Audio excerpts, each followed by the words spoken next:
on the red. Well, there you see it. So one good shot.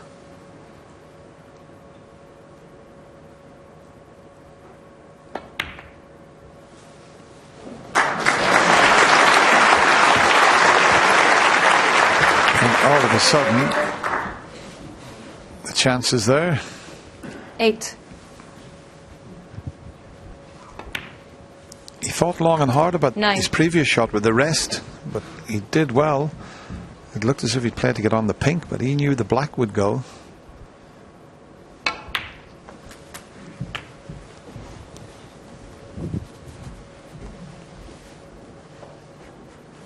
$15.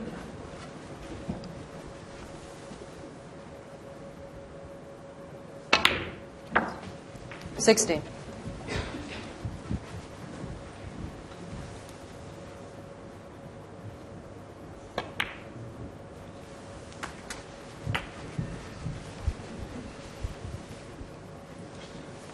$23.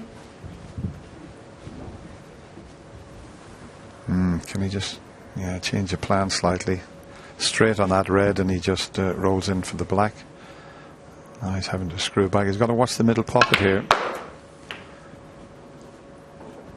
24. It's Ronnie's turn to be slightly out of position. This isn't a gimme by any means. If he had got the correct 30. side of that pink there, it would have been plain sailing. It isn't at the moment. So Ali Carter knows that this is a key shot coming up.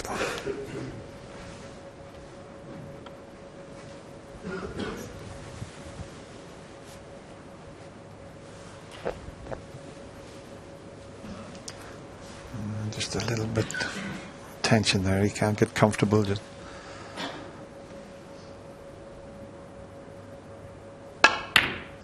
where's the cue ball? Where's the cue ball? Oh, Ronnie is 11:30. Amazing. It just shows the importance of not getting that position pinpoint what can happen.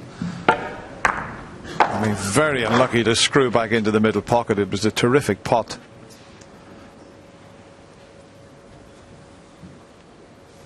This would be a nice one to sneak in as we see Ronnie just turn away from the table there. And it's there. 1. So all of a sudden, it's swung back in Ali's favour again. It's amazing what can happen on a 12 by 6 foot table.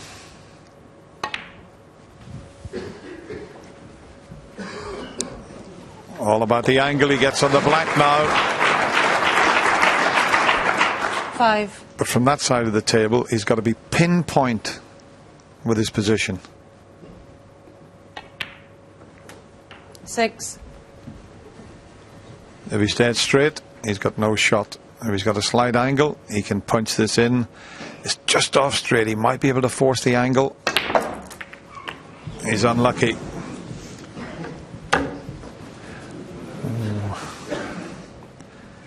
13. Just in the last frame, Ali just showing a little frustration. Not a bad thing, you know, it shows you what it means to him.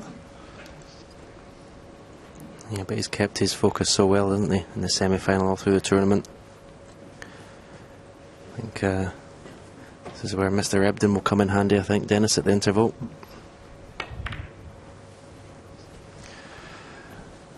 Yeah, but what's the score going to be at that interval? Is he just going to be 2 behind?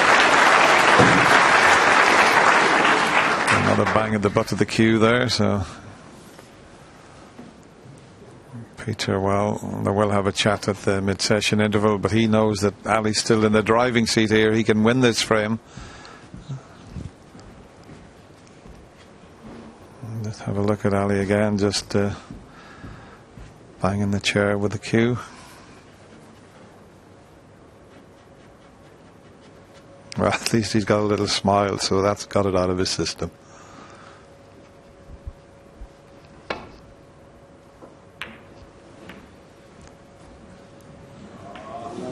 That's okay.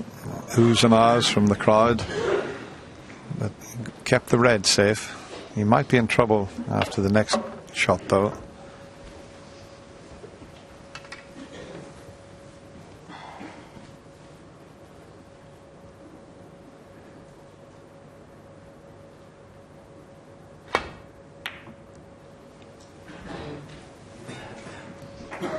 No, that's well played. That's very well played from Ali Carter. Now, is Ronnie going to be as good as Ali at the two-cushion escape to get back up the table? Just as good. Might even get the snooker back here if it checks it. A little wry smile from Ali Carter, but he knows that Ronnie played a terrific escape there. Can he just see the edge of the red? I'm not sure if he can or not. If he can, he's okay. But he can only see it right on the edge, and he might knock it towards the corner pocket.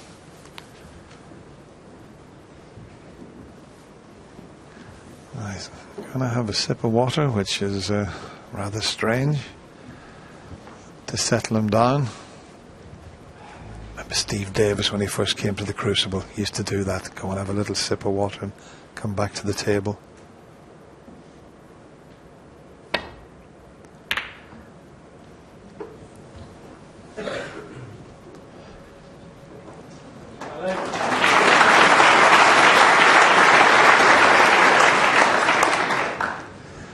Well, that's what he's faced with. It would be some shot. If he takes it on, he'll automatically finish on the black. It's make your mind up time for the rocket.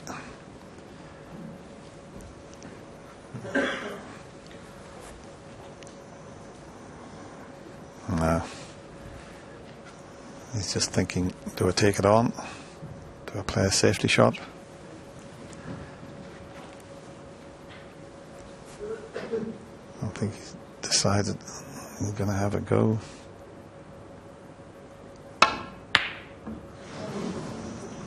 And there was a lot riding on that shot. That, I think, has handed the frame to Ali Carter. Little wry smile from Ronnie. There was just a bit too much pressure on that attempt.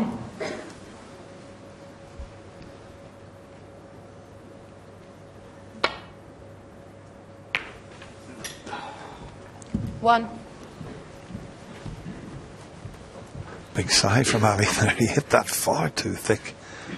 And he's dropped on the yellow. That wasn't what he intended.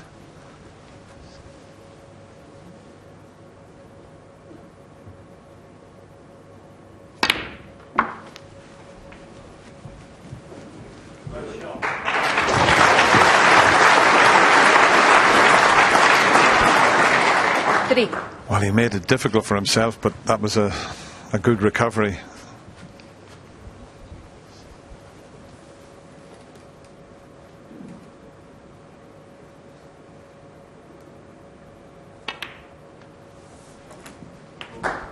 Four. So just the pink needed, and then Ali can relax a little bit again. He did get a bit frustrated in this frame. 10.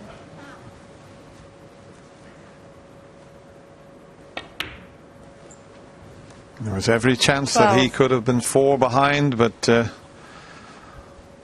he'll be delighted now. Ronnie's already on his way out of the arena. So that was an important frame from Ali Carter. And in the end, he took it. And we're all square in this little mini session. Ronnie leads by 7 frames to 5. And what a key frame that was for Ali Carter, for his World Championship hopes. A man who's already been in one final, 2008, against the same player, Ronnie. Lost 18 frames to 8 then. But said, I chatted to him for a long time last night, said he feels a completely different player 4 years on. Peter Ebden's given him a lot to think about, sitting out in the chair actually. But there was a couple of moments in that frame which belied that, I think, because Ali beginning not to be in control of his emotions, and that's something that he has not been doing so far in this championship. For the first time, I think we've seen him showing a little bit of frustration.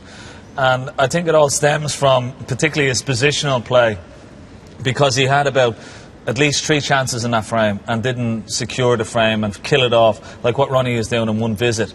His positional play seems out, and he's getting very frustrated with that. It wasn't a must-win frame, but I tell you, he'd be mightily relieved going into his dressing room that he actually won that frame.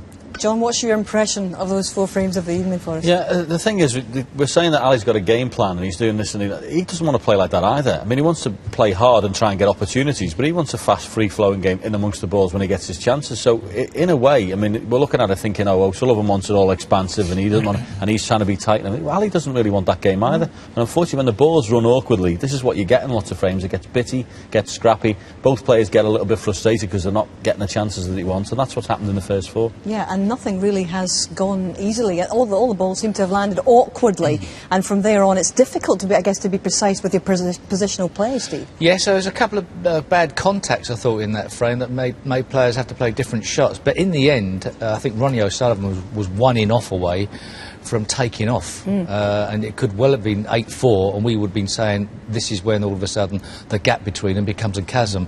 He's been lucky there in a way, Ali Carter. He hasn't been punished as strongly as possibly he would have been, because I think Ronnie O'Sullivan, had he not gone enough in the middle pocket, would have definitely gone 8-4. Okay, any chance that this pace might frustrate the Rocket? Because so far no signs really of that. Yeah, well, it's like trying to tie up Houdini. He's still got to get, he's still got to get out of it. And no matter what attack or approach that Ali has taken, Ronnie seems to still come up with an answer. He's been very, very patient.